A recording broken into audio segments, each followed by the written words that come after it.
Hello students, today we will be discussing the topic Autonomy and Secessionism in India through two case studies, Nagaland and Punjab.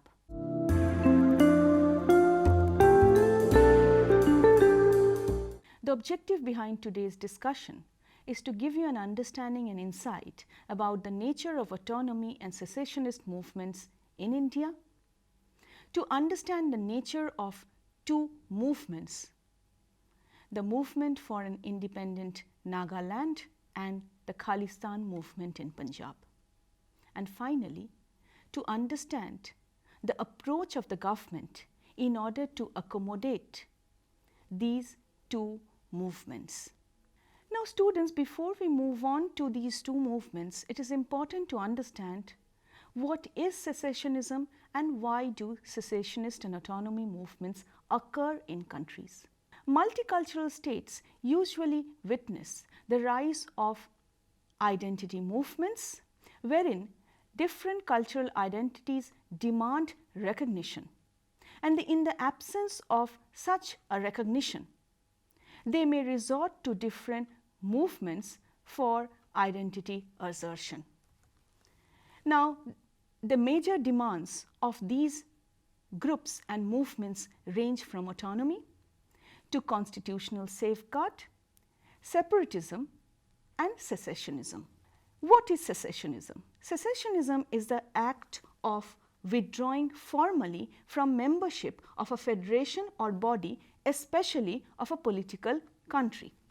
Technically speaking, secessionism refers to the breaking away of a regional unit from a federation. When a part of the unitary state breaks away, it is considered separatism or partitioning. And history is replete with examples of such partitioning and secessionism.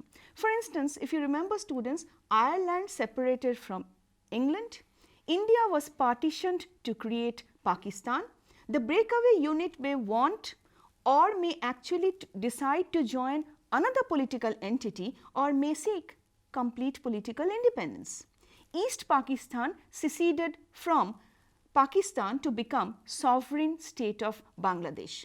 Thus, both separatism and secessionism lead to the splitting up of a political entity. Now, what are the reasons behind the emergence of secessionist movements? Secessionism or separatism arises in any political system when cultural minorities develop deep, unbridgeable frustrations and fail at seeking peaceful resolution of their grievances. Secondly, most minority frustrations emanate out of economic injustice or social inequalities or cultural deprivations or police brutalities or political repression. There are other subsequent factors also like poverty, unemployment, economic exploitation, which can trigger a secessionist movement. Now, what is the basic nature of secessionist movements? Usually, secessionist movements can take several undesirable forms like violent demonstration, strikes, use of terror tactics like bombing, dynamiting, kidnapping, injuries or deaths and assassinations. Governments usually respond through violent repression and ironically always disproportionately with overwhelming margin of superior force, pursuing the policy of nipping at the bud. This exhibition of superior force of government becomes the very cause of escalating the protest movements, leading in certain cases to guerrilla or civil war. A solution could be partitioning or breakup of the country depending upon the size, the regionality and commitment of the minority community to that particular cause. In the post-independent period, demands for ethno-linguistic divisions of the country arose. Unrest started in South India where secessionism was threatened. Similar secessionism rose in Northeast India, Punjab and Jammu and Kashmir. Let us study two important and significant secessionist and autonomy movements in India, Nagaland and the movement for a separate Khalistan in Punjab. Let us start with the Naga movement.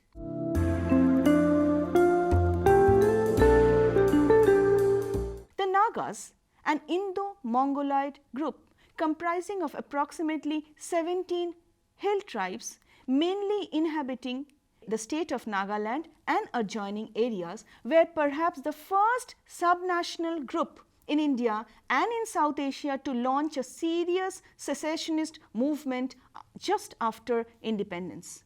What was the basic reason for them? A distinct tribal economic pattern, local traditions of self-governing institutions, a deep sense of attachment to the native soil, a desperate urge to protect the traditional laws, culture, customs, and tribal authority are a few factors that gave rise to the secessionist movements. In fact, they wanted to control the Naga way of life. Prior to the advent of the Naga National Council, most of the tribes lived an isolated life and they were basically concentrated at village level governance. The Naga National Council, which was a representative body of the Nagas, utilized all the methods at their disposal such as custom, tradition, village level governing institutions, religion, and a definite sense of territoriality in order to ignite the idea of a separate Nagaland. According to notable scholar writing on Northeast India, Udayan Mishra, initially the NNC was talking more along the lines of full regional autonomy. However, the Naga leaders soon realized that if they did not ask for independence, their case would be marginalized.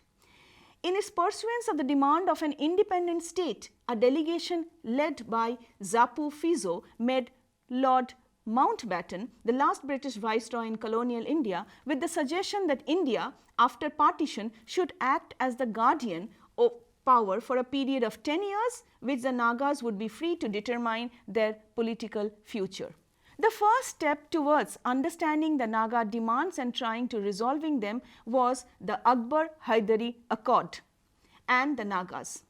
Now, Akbar Haidari was the governor of Assam in the period immediately after independence.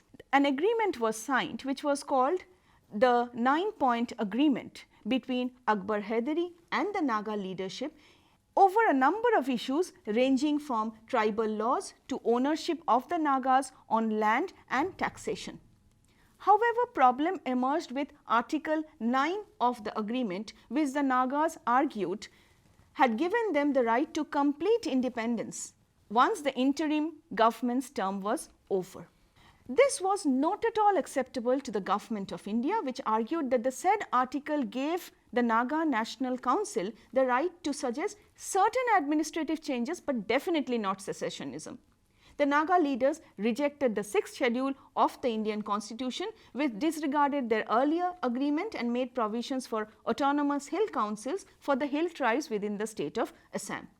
The next few years witnessed slogans such as Nagaland for the Nagas.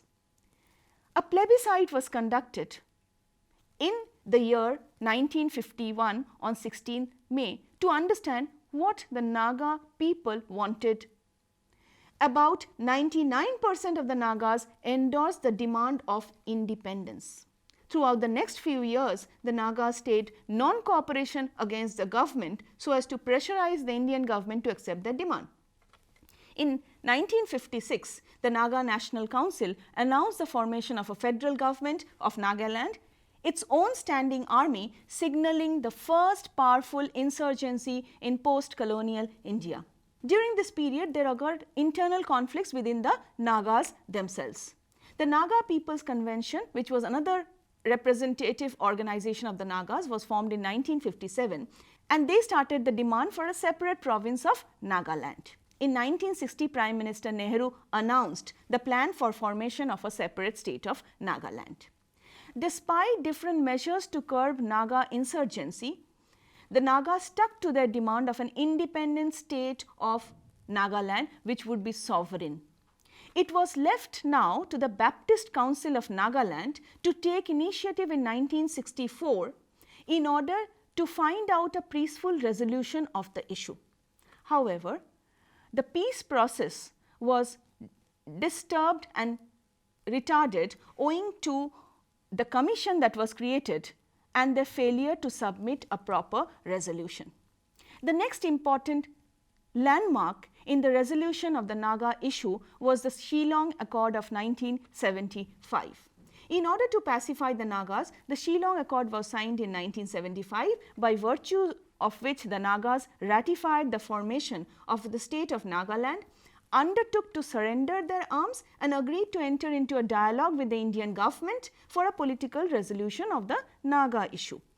The Naga federal government refused to ratify the accord and formed Naga Socialist Council of Nagaland, or Naga Nationalist Socialist Council, to fight the cause of an independent Nagaland. Now, in the last 75 years, the Naga issue has centered around two demands: the establishment of Greater Nagaland, and secondly, an independent Nagaland, or the issue of self-determination of the Nagas. Now, how have the Indian state responded to the Naga demand of a separate sovereign state? Although the demand for a separate sovereign Nagaland still continues even after the grant of statehood, it is worth mentioning that the Indian state has played an accommodative role in fulfilling the Naga demands.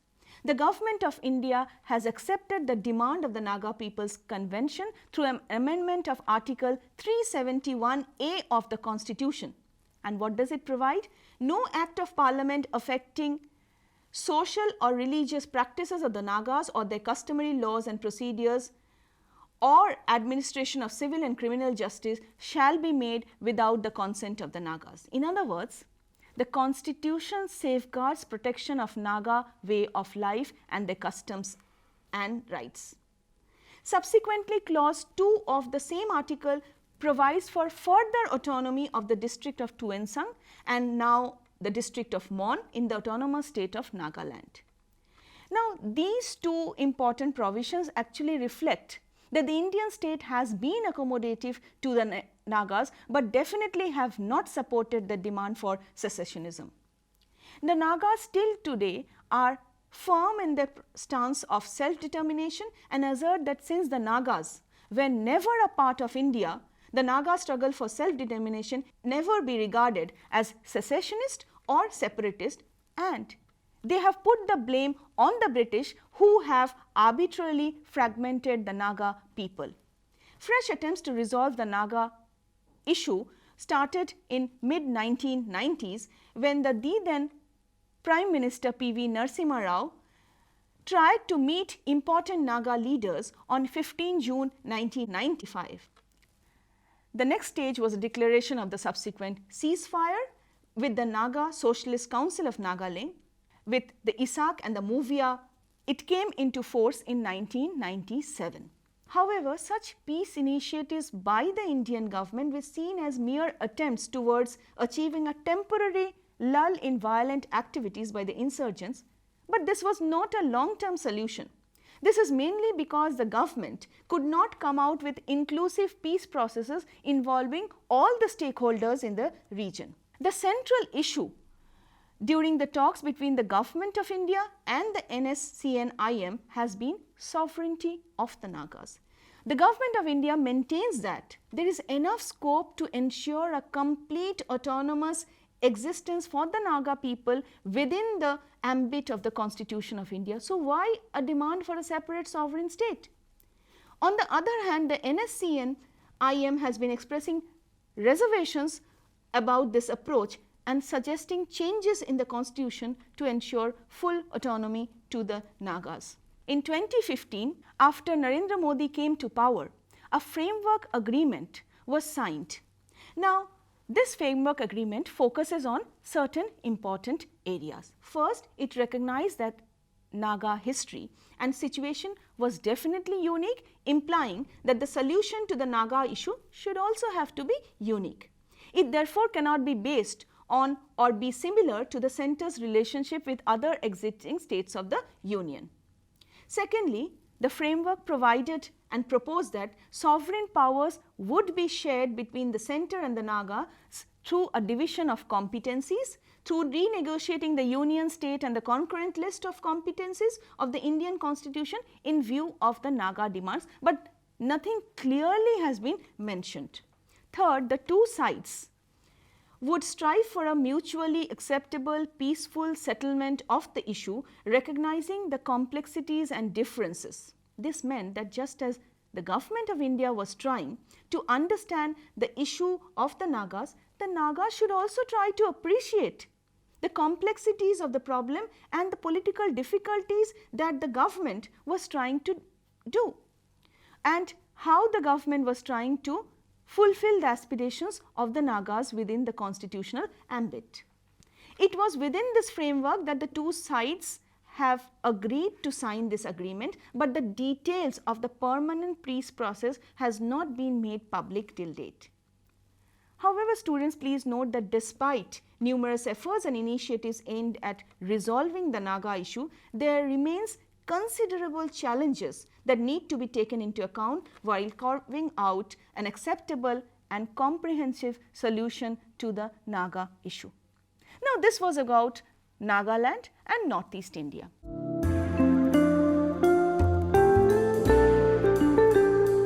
Let's come to another part of the country, Punjab, and the Khalistan movement.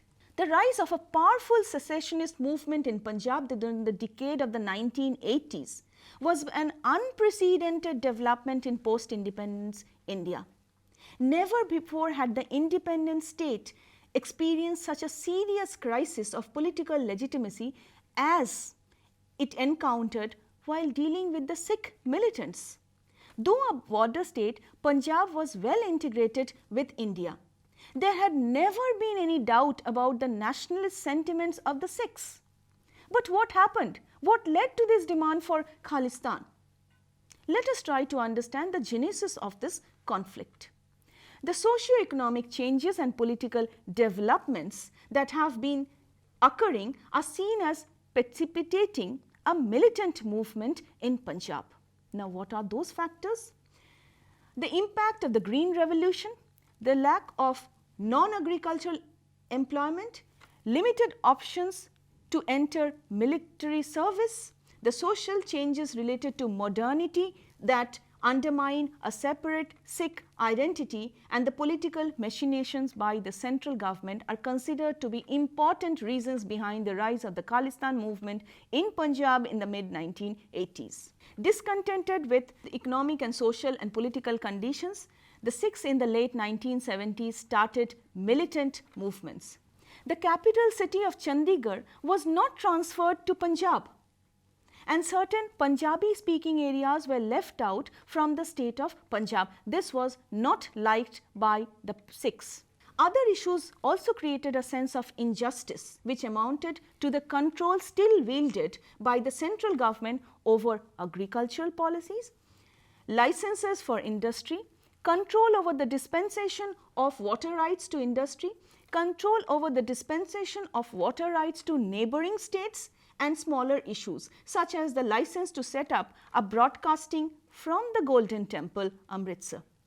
Paul Brass, noted political scientist, argues that while socio-economic issues are important during times of normal politics, the crisis should be located in the politicization of a conflict over the cultural and religious separatedness of the Sikh community and prolonged by the lack of a settlement for specific grievances.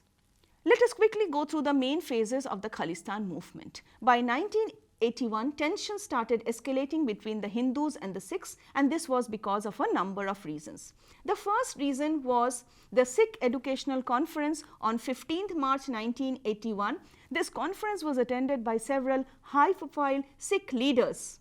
Though there was no formal resolution passed for the creation of a separate Khalistan, but when Ganga Singh Dhillon put forward the idea of a separate sovereign Khalistan, members attending the conference supported with the slogan Khalistan Zindabad. Second, the assassination by Sikh militants of a veteran newspaper editor Lala Jagat Narayan, who was an outspoken critic of the Khalistan movement, also furthered the Khalistani movement. Third, the concerns by the Khalistan militant group, that was Dal Khalsa, and their hijacking of the Indian Airlines Boeing 737 plane on 29 September 1981 was an important phase in the movement. The fourth and arguably the most significant reason relates to the Congress-I's unwillingness to implement the main theme of the Shiromani Akali Dal's infamous Anandapur Sahib resolution. Let us go through what is this resolution. The main demands of the Anandapur Sahib resolution was an adjustment of powers between the centre and state, whereby the former's jurisdiction would be restricted to foreign policy, defence, communications, currency, etc. All states of federal India will be equally weighted. For the Union Territory of Chandigarh and the Punjabi speaking areas deliberately left out of the post 1966 Suba would be transferred to Punjab. But nothing was actualized, and this led to violent demonstration in Punjab with Rail Roko, Rasta Roko and Kam Roko agitations. It was followed by the Indian state retaliating by impositioning President's rule in Punjab. The centre resorted to further drastic measures, sealing of Punjab with rest of India through the construction of an armed perimeter along its border, ordering a virtual media blackout within the state. During the next few days, Indian armed forces raided over 40 Gurudwaras across Punjab suspected of harbouring terrorists and were used as storehouses for arms and ammunitions. Of the many Gurudwaras raided, it included the Sanctum Sanctorum of the Sikhs, the Golden Temple, in what was codenamed Operation Blue Star, June 1984, which was a turning point in the Khalistan movement. What happened after Operation Blue Star? The action drew widespread critique from the Sikh community. Many of them ceased to consider themselves Indian any longer. Immediately after Operation Blue Star, the Indian Army conducted through Operation Woodrose what was essentially a tidying up exercise to catch absconding militants thought to be hiding out in rural Punjab.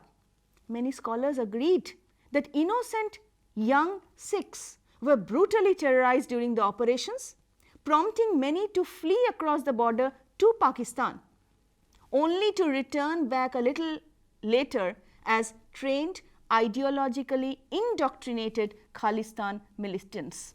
The assassination of Indira Gandhi by her two Sikh bodyguards escalated the crisis even further. What happened subsequently were anti-Sikh massacres in the early week of November immediately following Indira Gandhi's assassination. The exterminations or anti-Sikh massacres resulted in 2,217 deaths, of whom majority of them were from New Delhi, and prompted them to draw parallels of violence during the partition period. Rajiv Gandhi, when he came to power, tried to normalize the crisis. He ordered the release of the Akali leaders who had been imprisoned since Operation Blue Star, including Sant Longowal. As a result, Rajiv Gandhi and Sant Longowal were able to thrash out an accord in order to ensure that the terms of the Anandapur Sahib resolution could be formulated and implemented. But the accord failed to be implemented largely because the other Akali factions did not back this particular accord. And the major obstacle came from Prakash Singh Badal, one of the foremost Akali politicians in Punjab during the agitation, branding this accord, the Rajiv Gandhi Longowal Accord, as a sellout. In fact, some have since indicated that it failed to materialize. This accord failed to materialize because Congress-I felt that it would electorally suffer elsewhere in India, particularly in the Hindi heartland, on the ground that the accord was seen as a politics of minority or Sikh appeasement. Subsequently came in the declaration of Khalistan, which was supported by the Panthic Committee. The declaration was not taken sweetly by the Indian government. It was followed by Operation Black Thunder 1. What happened here? Troops from the NSG and Border Security Force stormed the Golden Temple to rid of all the militants hiding there. Though the temple initially escaped major damage on this occasion, the raid turned out to be a strategic disaster because only a small time few militants could be captured, but no one of notable significance could be caught.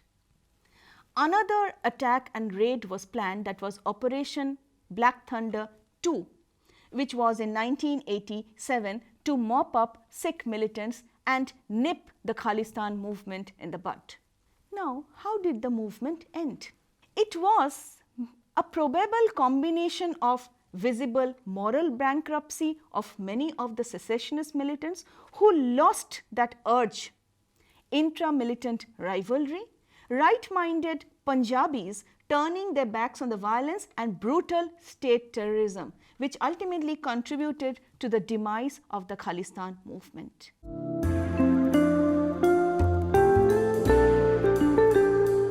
One thing is certain from the study of these two movements, students, that India has witnessed secessionist movements, not to speak about the various autonomy and regional movements that have been happening in the country since independence. But another important thing to be noted is the center has tackled these movements through a variety of measures, sometimes through repression and strict tackling of militancy, and sometimes through talks and peace accords, and have averted the disintegration of the Indian Union. It should be remembered, students, that worldwide in 1990s, federations had collapsed, and we know that the collapse of the Soviet Union, Czechoslovakia and Yugoslavia, to name a few. But India has successfully averted disintegration of the Union through careful accommodation of demands within the constitutional framework. The state has never bowed down to secessionist forces, but has kept open avenues for dialogue with the ethnic groups so as to contain and accommodate ethnic conflicts and prevent spillover of conflicts. Thank you.